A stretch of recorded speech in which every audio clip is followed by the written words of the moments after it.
día de hoy me acuerdo la primera vez que escuché Alicia en el País por Serú Girán, o sea, no podía creer. Yo me acuerdo que bajé la cámara, ¿viste? Como diciendo, esto, o sea, es increíble.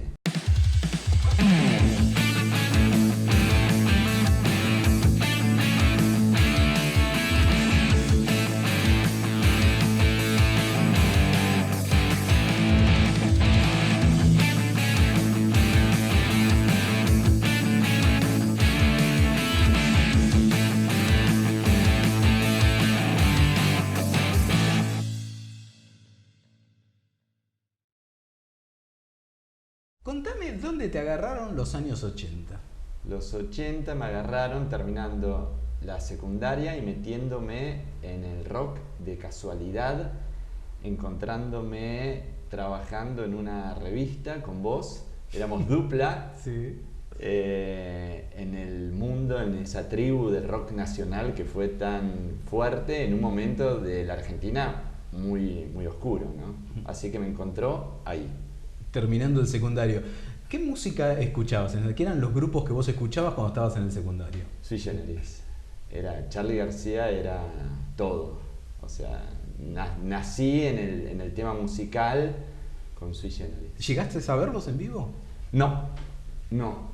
A Charly lo vi por primera vez en Música del Alma, en Luna Park, sí. Cuando desarmaba, a ver, vos me vas a ayudar, desarmaba la máquina, ¿no? Creo que sí, creo que era que había terminado con la Y máquina. había otros músicos invitados y había un boceto de Serú Girán ahí, claro. Pero no, Sui Generis no lo llegué a ver. ¿Y cuál fue tu primer recital? Ese. El de Música del Alma, Sí. Ahí fue la primera vez que fuiste. Sí. No. Me estás haciendo ahondar en el fino. Prima Rock. Prima Rock, festival de rock que se hizo en Ezeiza. Exacto. Que creo que lo había organizado Alejandro Ponlecica. Bueno, tanto y no que sé. no era del palo del rock. No. Tocó Virus. Virus. Por primera vez, que Marcelo Moura siempre cuenta que estaba más atento a esquivar los naranjazos que a tocar, que era una cosa tremenda. Y fueron mis primeras fotos. De hecho, ahí hice las primeras fotos de caradura, que las llevé a la revista Pelo y ahí me contrataron. ¿Vos fuiste como público? Público. Pero terminé en el escenario, no sé cómo. Sí. Tocaban los Dulce 16, creo también, ¿no? También tocaban los banda, sí. Spinetta, Nito Mestre, Rada. Te lo digo porque hace poco encontré archivos. ¿Encontraste? Mirá. Y eran esos festivales hippies que se hacían en esa época. ¿Y vos eras lector de Pelo? Sí, porque en mi cuarto, y yo creo que vos también, yo tenía pósters, claro, o sea, pegados en la pared. Claro. Y la revista Pelo era la única que había de género de rock. Claro. Así que sí, era lector. ¿Y recordás cuál fue tu primer laburo para Pelo? Sí. El festival del homenaje, creo que era el primer año de la muerte de Lennon, que se hizo en el Auditorio Kraft. ¿No estaba con vos ahí? Sí. Y no me acordaba que fuera ese festival. Yo creo que sí. Yo llevé las fotos a la revista. Sí. Yo no trabajaba de fotógrafo, estudiaba música. Y a la semana me dijeron a ver si... Y ahí te conocí. Claro. A ver si quería cubrir, o sea, pero no tenía la menor idea, ¿no? de fotográfica. ¿Y en qué momento empezás a trabajar con artistas? O sea, a sacarle no fotos en vivo, sino ya hacer cosas más y cuando en Pelo se empiezan a hacer las tapas o los grandes reportajes, ya había otro tipo de vínculo. En un momento nos envían a hacer giras y eso empieza a tener como otra frecuencia con los músicos y empiezo a hacer tapas y eso, y puestas en escena, que posteriormente, yo no sé si estábamos juntos. Sí, claro. Con Porchetto hacía las puestas de luces y todo eso. Sí. ¿Y qué recuerdos tenés de las giras? ¿Cómo eran las giras en los 80? Porque uno se imagina una gira ahora con aviones. No. ¿Cómo eran las giras en los 80? Muy graciosas, porque eran viajes egresados totalmente precarios, hoteles, como de ruta. Hace poquito encontré unas fotos, hablé con Miguel Cantilo, y te acordás que hicimos una gira de Pedro y Pablo, que en ese momento era una banda, los Beatles, o sea... Y que terminamos presos. Sí, eso no me acuerdo mucho, pero sí. Y los hoteles donde parábamos eran una cosa... Tengo fotos de esa gira con Rodolfo García. Claro. Ayúdame, con Sí, bajista... Robbie Pesino era el bajista, Sí, Quique Gornati Isa, creo que era sí. el guitarrista. Y la verdad que era como muy un viaje de egresados, ¿no? De aquella época, no, un viaje de egresados de Claro. ahora. Muy precario, sí. ¿Y era difícil trabajar en cuanto a hacer fotos en esa situación tan precaria? Porque No, se no, tocaba- era precario en el viaje, ¿no? Era en micro Sí. y parábamos como en hoteles de ruta. Yo Sí. tengo ese recuerdo. ¿Por qué? Porque a la mañana siguiente se salía para otra ciudad. Y no era genial porque estabas en la cocina, ¿no? De lo que pasaba. Yo recuerdo, tengo fotos divinas de esa gira y de otras, pero era como estar bien en la cocina de lo que pasaba con los músicos. Y hablando de la cocina, recuerdo que era bastante particular todo el tema de la comida. Yo, por ejemplo, no sé, te recuerdo, ¿Qué? y no creo que pudieras ir a MasterChef con esto, pero te recuerdo comiendo una porción de pizza con una milanesa encima.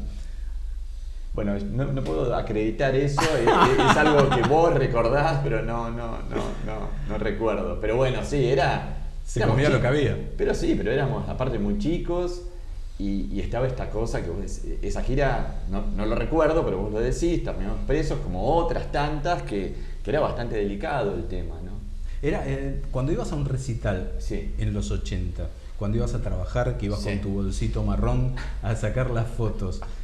¿Cómo se puede acordar de eso? ¿Ibas con miedo? No, yo creo que vos tampoco, pero teníamos una sensación, ¿no? Al volver a casa, éramos chicos, el tema de la policía, ver un patrullero. No iba con miedo, pero sospechaba, porque no lo tenía claro, que algo pasaba. Algunos entendían que pasaba, por eso digo que el rock nos iba avisando un poco, ¿no? Lo que iba sucediendo. Y cuando tenía alguien, algún pariente o alguien cercano desaparecido o en situación complicada, ahí entendías lo que estaba pasando de verdad, ¿no? Que a veces se veía también en los recitales que salías y te encontrabas con los colectivos en la puerta, que era para llevarse detenida a la gente, así en modo random, agarraban a cualquiera, que tenía el pelo más largo. Sí, random o entero. A mí me ha sucedido en Auditorio Kraft, ahí en Florida, de subir a todos. Me acuerdo de pasar la noche, no sé qué comisaría era, Lerner, Plomos, Lerner digo músicos, Sí. me acuerdo de él, Plomos, público, todos. No había distinción y era a la mañana salían algunos y otros no, imagino. Y también había cierta cosa de violencia reprimida en la gente, sobre todo ya tipo en el 83, una cosa así, donde era difícil contener un poco a la gente que venía con mucha bronca acumulada. Sí, vino la democracia y llegó la alegría, pero era eso, había mucha violencia, bronca, esta cosa de contestar y de manifestarse de cierta manera, pero bueno, era lógico. Me acuerdo del recital de Riff en Acción, donde se grabó el disco en vivo, que fue terrible. Sí. El tema de la violencia, la represión que hubo afuera, la cantidad de detenidos que se llevaron, lo violenta que estaba la gente también. Por eso, la gente estaba violenta, sí, sin duda. Gabriel, de los músicos le sacaste a todos. Contame un poco, por ejemplo, Papo. ¿Cómo era Papo para sacarle fotos? Y Papo era nuestro compañero fotográfico, porque se ponía... Hace poco vi creo que te las mandé, de los grandes reportajes que hacía la revista Pelo, que los hacías vos.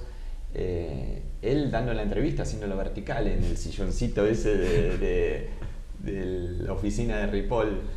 Y él era siempre en el momento más...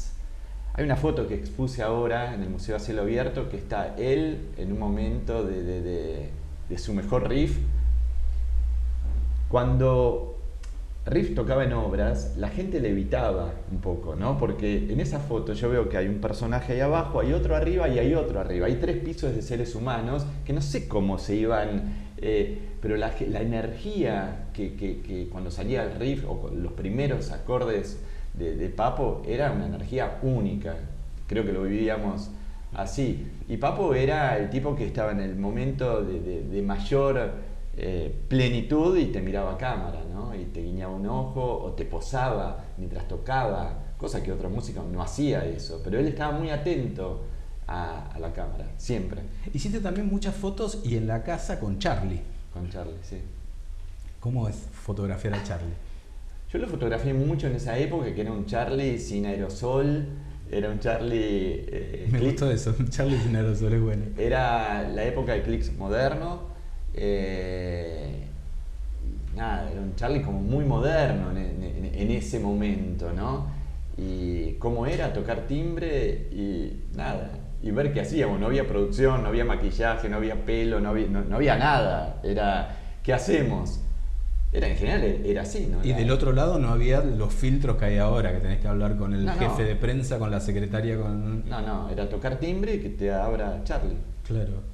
Y también le hiciste otras fotos que recuerdo de Luca Prodan, por ejemplo. Sí, pero ahí empezaron a ser fotos producidas. Ahí ya es un estudio. Tu primer estudio fue en Saavedra, que era en un fondo en la calle, una cosa que tenía tu papá, una propiedad que tenía tu papá. Sí, pero hubo un estudio previo que era en el barrio del Congreso, atrás del Congreso, que ahí hice a Luca Prodan, a Charly García vestido de monaguillo. Luca Prodan creo que es la de bebé. De bebé, sí.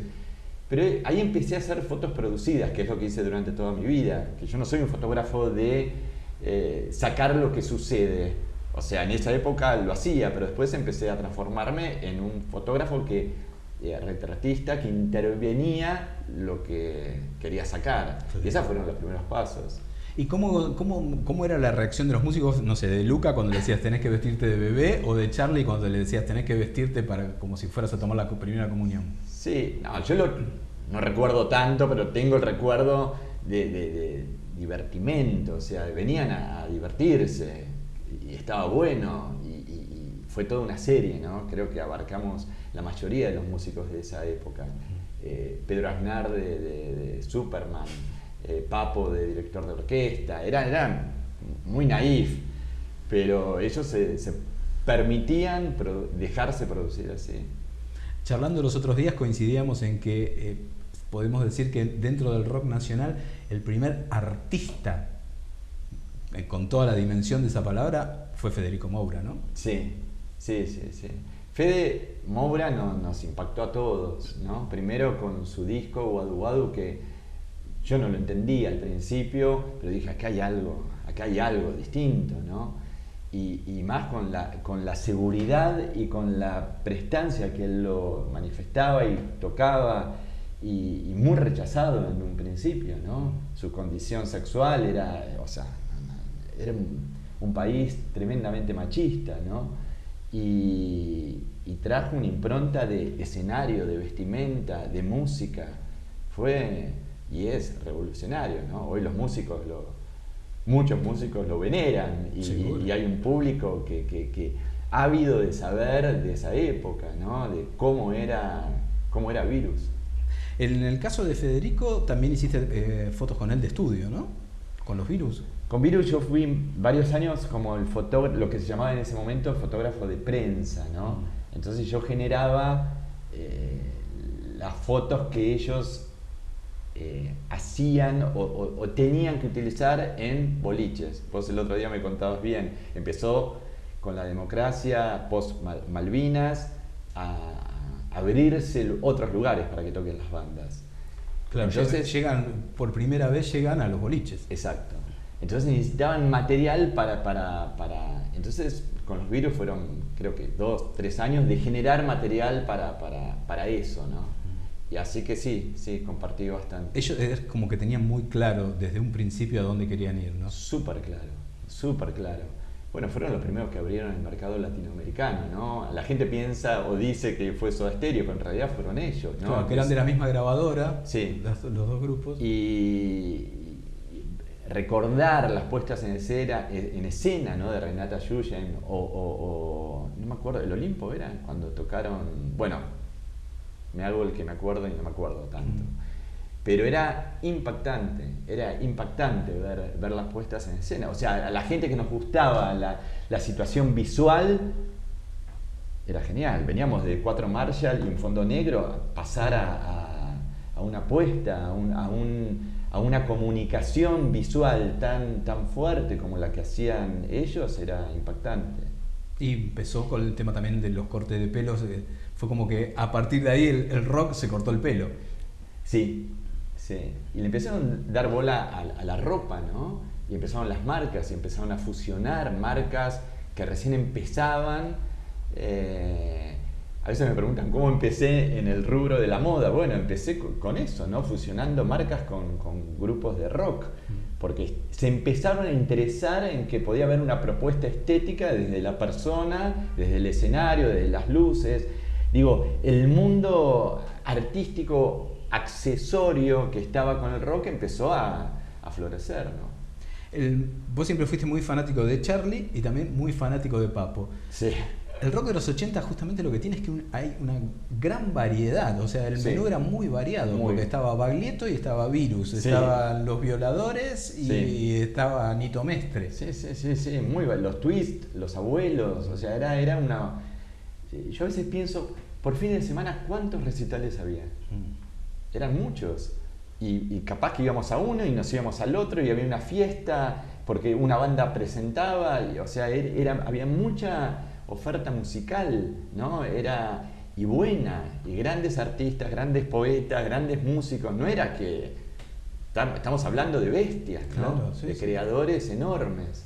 Que además recuerdo que todos los fines de semana había recitales en Obras. Todos. Y después de Obras se iba a la Esquina del Sol, al Stud, al Jam. Pero en la Esquina del Sol no era que tocaba, o sea, tocaba Fito y Charlie, o tocaba Fito y Charlie aparecía, o sea, siempre era muy fuerte la oferta, ¿no? Lo que había, el movimiento de música de rock, que a veces cuesta explicarlo, ¿no? En el tiempo. Claro, porque eso después se empieza a diluir, se va perdiendo. Se perdió, se diluyó. Sí, a veces me dicen, ¿pero por qué? No sé, bueno, fue una época, la música latina invadió todo, se empezó a globalizar, empezó otro tipo de música, y ahora nada.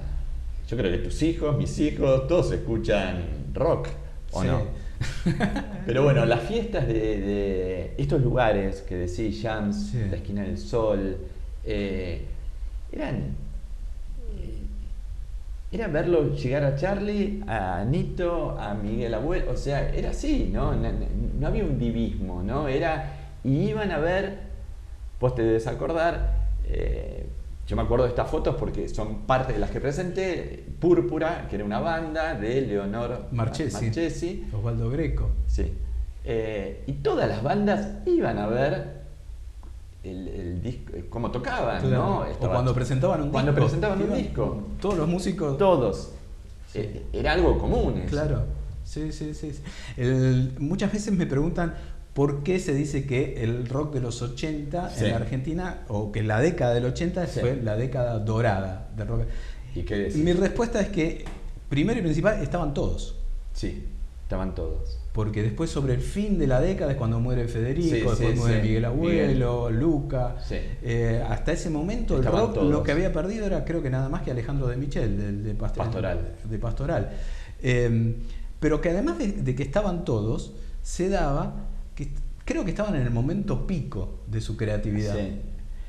Muchas veces me dicen, y te deben haber dicho a vos, yo creo que todas las épocas están buenas, pero qué brecha temporal agarramos nosotros, ¿no? Porque agarramos una época justamente de que estaban todos en un momento creativo enorme, en un momento también político de que el país, daba la posibilidad, desgraciadamente, de que haya bandas como con temas de protesta o temas sociales y que era muy fuerte y emocionante. Yo hasta el día de hoy me acuerdo la primera vez que escuché Alicia en el País por Serú Girán, o sea, no podía creer. Yo me acuerdo que bajé la cámara, ¿viste? Como diciendo, esto, o sea, es increíble. Entonces fue un tiempo muy particular el que vivimos, ¿no? Esos 80. yo creo que la gente en el tiempo también lo interpreta y lo ve. Esto tiene que ver un poquito después, en el 90, Sandra y Celeste sacan su disco. Que son las dos figuras femeninas muy fuertes que aparecen en los 80. Sí. Y sale una imagen de dos mujeres ni siquiera se estaban besando, nada, en una cercanía amorosa. Yo la interpreto como una imagen de amor.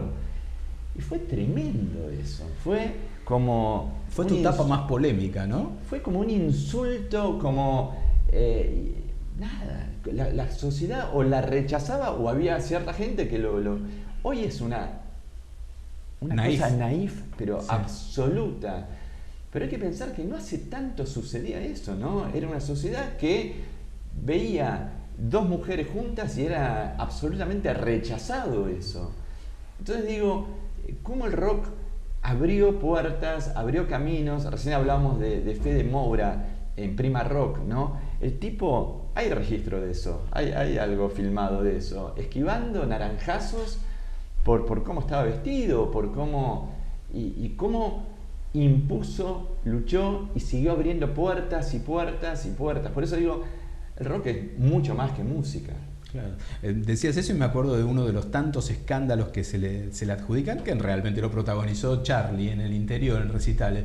En un recital, creo que fue en Catamarca, ajá, donde se había armado un escándalo porque le gritaban puto.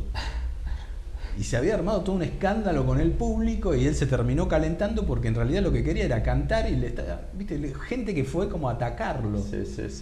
Una cosa que hoy suena extrañísimo. Muy extraña. Sí, en el tiempo es muy extraña, pero era algo muy...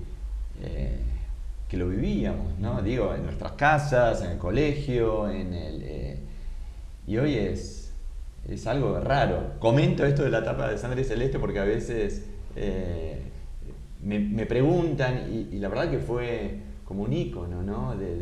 Hace poquito Sandra contaba en un programa que no sabía que la verdad que ninguno lo hicimos sabiendo qué repercusión o qué fue un acto artístico el generar una imagen así. Pero nadie hacíamos algo en ese momento pensando qué repercusión podía llegar a tener. Hace un rato decías que en los shows de Riff parecía que la gente levitaba. Sí, levitaba. ¿Qué otros shows te impresionaban mucho? Bueno, Serú Girán era para mí un momento Doy fe. de gloria absoluta, aunque te acordás que los primeros recitales no era bien recibido, hasta La Grasa de las Capitales, segundo disco, que ahí sí, pero verlo a Pedro tocar, Pedro tenía nuestra edad, creo, ¿no? Sí. ¿De dónde salió este monstruo, no? Era una locura. Moro, David, era como un Dream Team espectacular. Y musicalmente era algo que teníamos que aprender, entender y nada, en mi caso y creo que en el tuyo fue rápido, ¿no? El agarrar, el abrazar esa música. ¿Te sorprendió que el rock argentino tuviera como su nave madre de trascendencia en el exterior con Soda Stereo? Sí. ¿Qué tenía Soda Stereo? No sé. Porque nosotros no éramos muy Soda Stereo. No lo sé, porque a mí en el tiempo fui entendiendo a Soda Stereo. Pero no era una banda que hemos ido a ver, creo que Stud Bar, la primera vez que tocó, o nada, las primeras. Y ellos la remaron inicialmente, ¿no? No fue una banda que explotó, digo, en el inicio. Y no sé, yo creo que fue una banda que se fue armando, donde lo estético era muy fuerte también. ¿Te acordás que estaba Alfredo Lois? Alfredo Lois, sí. Que era como, que te diga, un manager estético. Era algo rarísimo, porque otras bandas no tenían eso. Yo recuerdo, ¿cuál era el segundo disco de Soda? Nada Personal. Nada Personal. Se daba esto porque era muy casero todo. Alfredo Lois viene a mi casa. ¿Qué año sería? Cuando yo volví de Brasil. Sí, que yo volví a la 84 debe casa, ser yo volví a eso. la casa de mis viejos en Belgrano y Alfredo venía a hablarme, Gaby, ¿podés hacer la tapa de Nada personal. Nada Personal?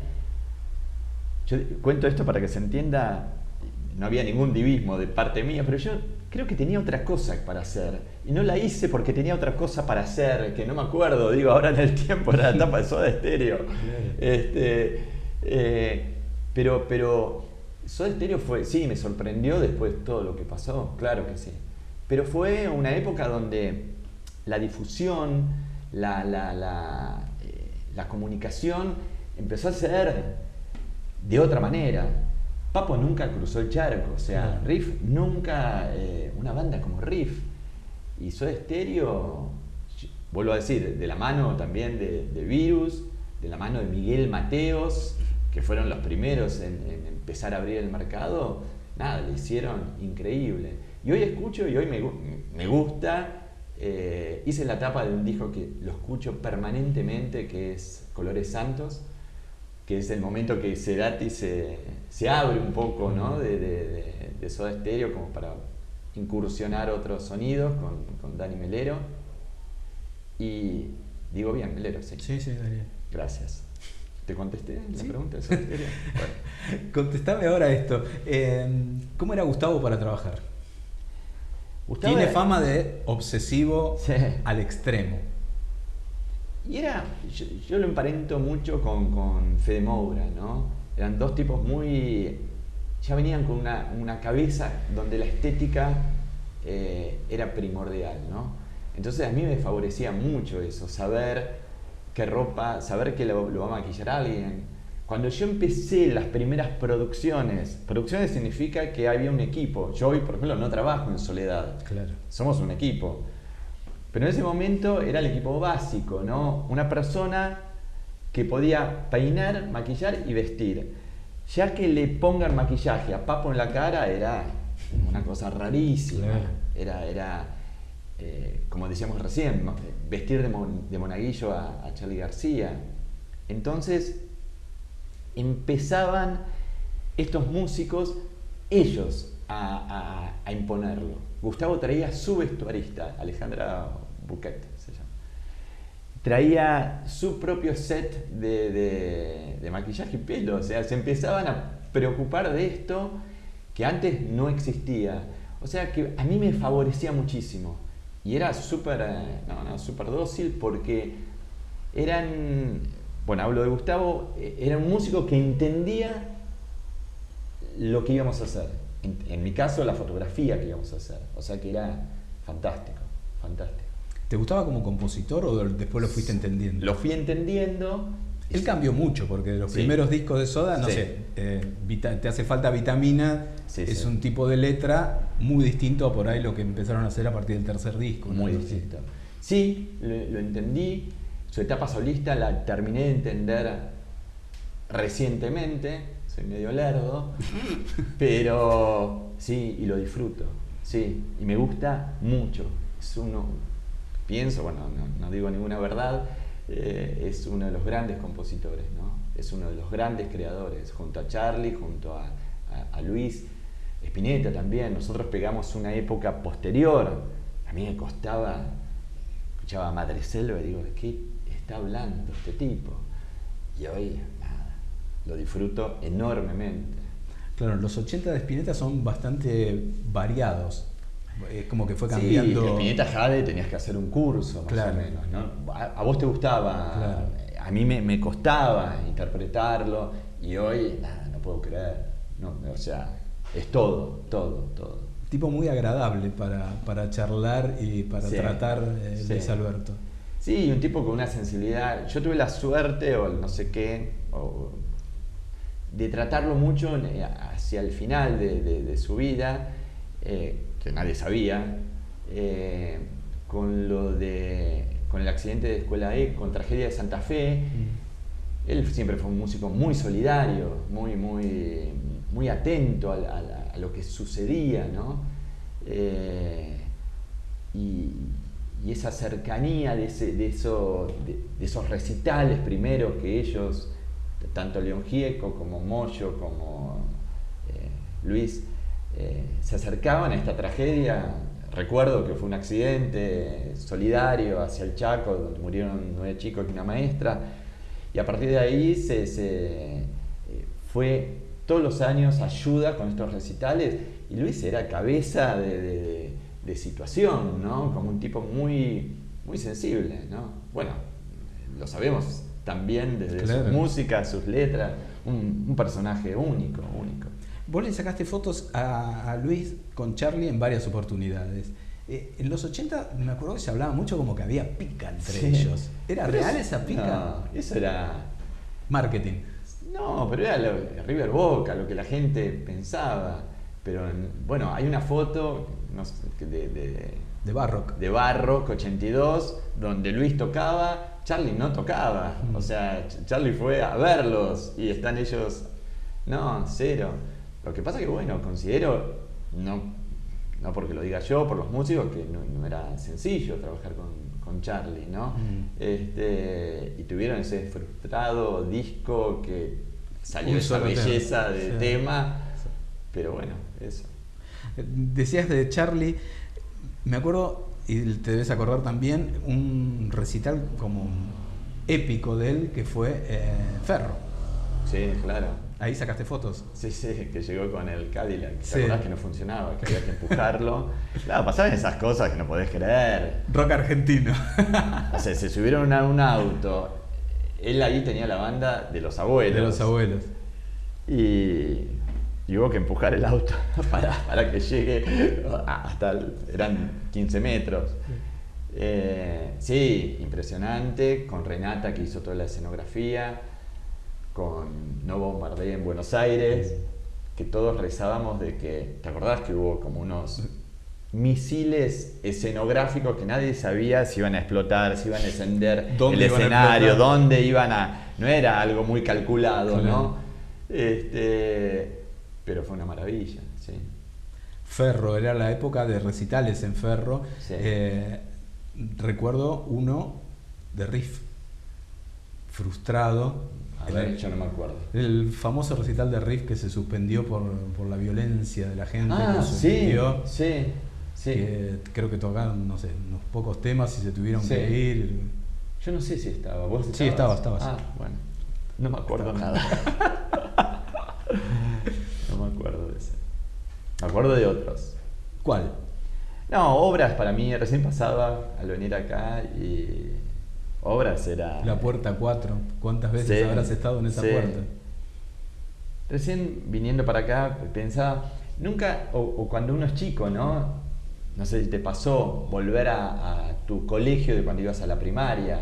A mí me pasó y veía todo, digo, pero qué chiquito era esto, ¿no? Bueno, porque éramos chiquitos. Era un tema, ¿no? De percepción. Lo veía grande porque eras chiquito, claro. Y Obras, lo caminamos tanto, pero yo... Digo, de haber entrado tanto a los camarines, o de estar, había una cortina, y digo, ¿qué había ahí atrás? No tengo noción de lo que había ahí atrás. Y me preguntaba, ¿qué habrá esos camarines? ¿Qué son, no? O sea, tengo noción del espacio físico, pero no cómo llegaba o cómo accedía. Y recién pasando, digo, cuánta historia, ¿no? Ese lugar. Nos encontrábamos siempre. Los dos vivíamos, nos encontrábamos en la calle, o nos íbamos a comer, ayúdame. Rojo y Negro creo que se llamaba. A ese lugar que era enfrente. Sí. Era toda una rutina que tenía... Me acuerdo siempre del mozo que venía y te erutaba. Eso sí, horrible. Detalle, sí. Horrible. Sí. No tenía mucho respeto por los rockeros. Se ve que no dejábamos buenas propinas. No. Pero bueno, había una rutina o sea, era semana tras semana, no era que pasaba un mes, ¿no? Eran todas las semanas.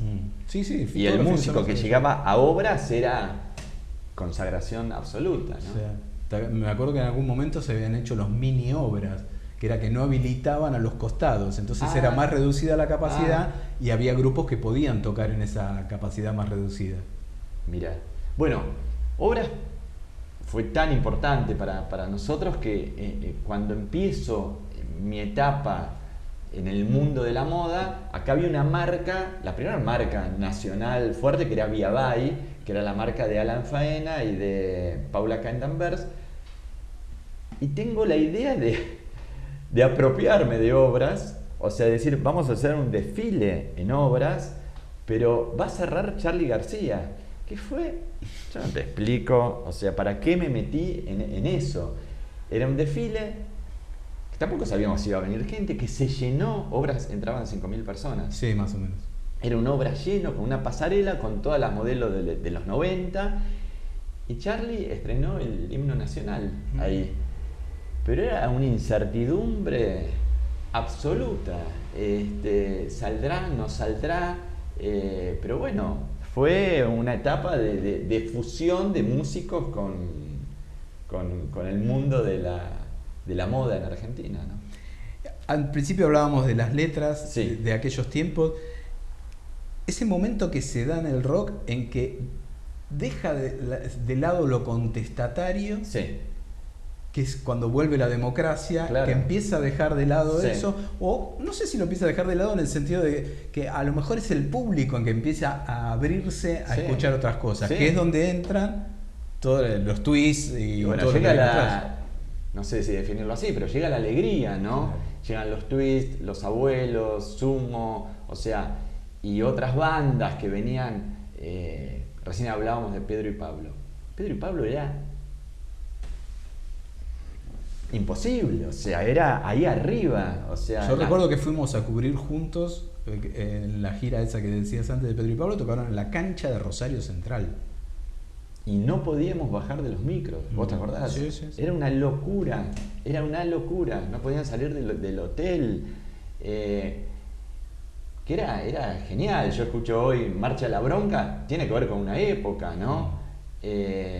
Pero a partir del 83 llegó esto que decís, La Alegría, Twist, un disco que lo graban 30 horas. En unas horas, Charly lo produce, llegó un aire distinto que fue muy abrazado, ¿no?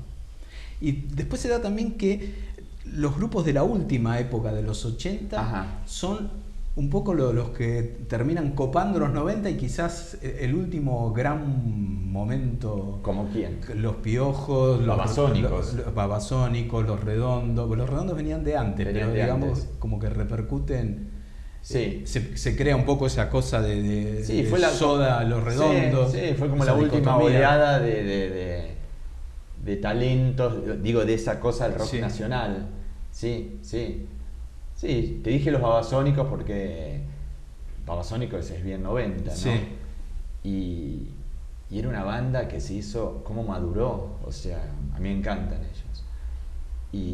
Y también se daba, yo le hice las primeras fotos de los Babasónicos, porque vino Adrián, estoy tratando de recordar, y Tuñón era el novio de una maquilladora que trabajaba en el estudio, y se daba mucho eso, nos das una mano, o sea, nos ayudás, nos haces, y en ese momento yo estaba en un momento muy bueno, de mucha actividad, y no me costaba nada.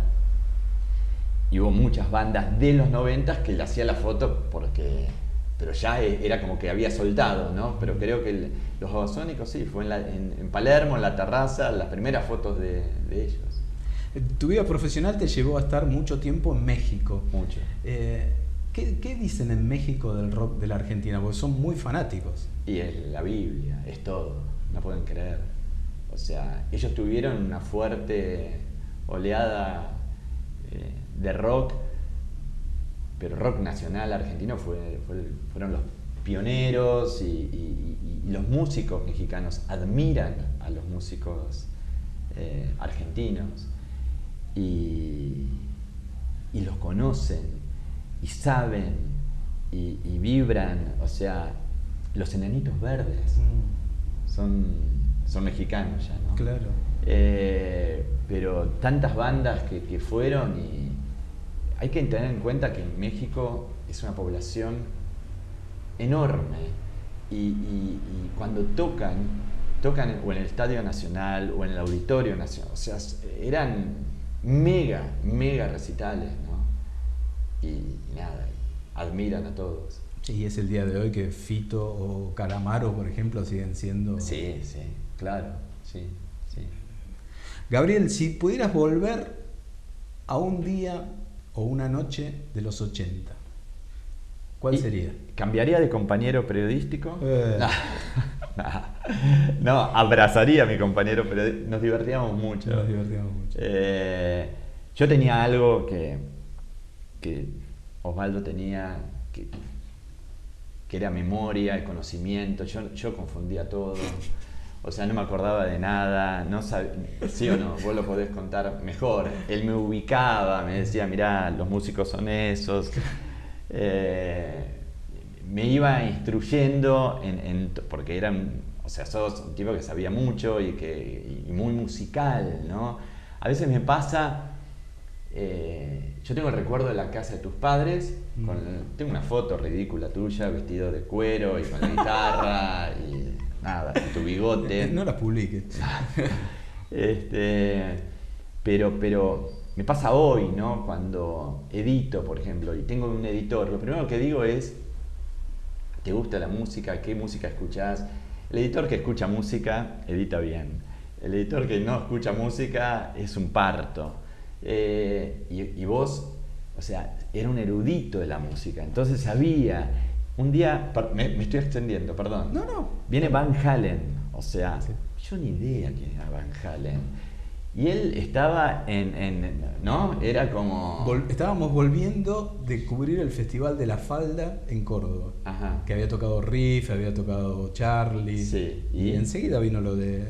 Para mí eran, no sé, no entendía quiénes eran, ¿no? Y vos estabas, me decías, este tipo toca como los dioses por Eddie Van Halen. Eddie Van ¿no? Halen, sí. Yo lo único que me acuerdo de Van Halen, una fiesta en New York City, y que David Lee Roth me tiró un vaso de Coca-Cola accidentalmente en mi cámara. Y eso me quedó para siempre, porque me arruinó un lente. En esa época tener una cámara era como tener tu grabador, ¿no? Era una gloria. Pero vos tenías una Minolta G9. Que a veces pregunto, ¿dónde o ese bolsito? Claro. ¿Dónde habrás quedado esas cosas? ¿O tu grabador? ¿Vos sabés dónde quedó? Sí, lo regalé. Bueno, volviendo a tu pregunta, yo creo que volvería al día de la democracia, ¿no? A ese día que volvió la democracia, que todos sentimos algo tan particular, más allá de los colores políticos, como esa situación, se pasó. Yo aclaro que nosotros, vos sos un año más grande, pero somos la generación de Malvinas, ¿no? Y nosotros éramos chicos de colegio, ¿no? Muy chicos cuando trabajábamos en esto. Entonces, tener la mitad de tu curso que haya ido a Malvinas, que haya estado en una guerra, en algo tan espantoso y ridículo, te ponía en una situación de que, bueno, llegó la democracia, de algo vamos a zafar, ¿viste? De todo esto. Así que nada, me pondría en ese día. En ese. ¿Vos? ¿En aquel 10 de diciembre? Sí. Ese 10 de diciembre yo recuerdo que se habían hecho fiestas populares. Sí. Que actuaban distintos artistas en distintos lados. Sí. Yo recuerdo que había ido una que se hizo sobre la avenida Sarmiento, estaba el escenario, de un lado estaba el zoológico, del otro lado la rural. Bien. Y ahí me acuerdo porque era como que el lugar más rockero era ese. Y a partir de ahí me acuerdo que empezaron los recitales de rock en Barrancas de Belgrano. Claro. Que realmente era una fiesta. Yo tengo recuerdos ahí, tocó Spinetta, tocó todo, medio mundo. Sí. Pero lo que vos decías antes, que iban a ver. Vos veías entre el público, estaban los músicos de rock. Exacto. Yo recuerdo estar charlando, no sé, con Charlie Alberti de Soda Stereo, con María Gabriela de Pumer, con J. Morelli, con Quique García Moreno. Sí. No, por eso, somos igual como dos prehistóricos hablando de algo que cuesta transmitirlo, pero fue un soltar, una protección de alguna manera, la llegada de la democracia, ¿no? De una situación tan oscura donde vos volvías a tu casa y tenías miedo si veías un policía, o teníamos el pelo largo y esa era la única culpa, ¿no? Por eso te llevaban preso. Sí, yo me acuerdo, veías la lucecita del patrullero y tenías miedo. Sí. Era así. Sí, Así que por suerte hoy se vive de otra manera. Otra realidad. Otra manera. Gabriel, te agradezco muchísimo No, gracias a tu vos. memoria. En realidad yo no sé si creo- te la tengo que agradecer. Yo creo que te voy a hacer, no sé, un relax de 2 o 3 días porque sabía que me ibas a preguntar cosas, sabía que me podía apoyar en un montón de cosas que vos recordás, así que nada, un placer.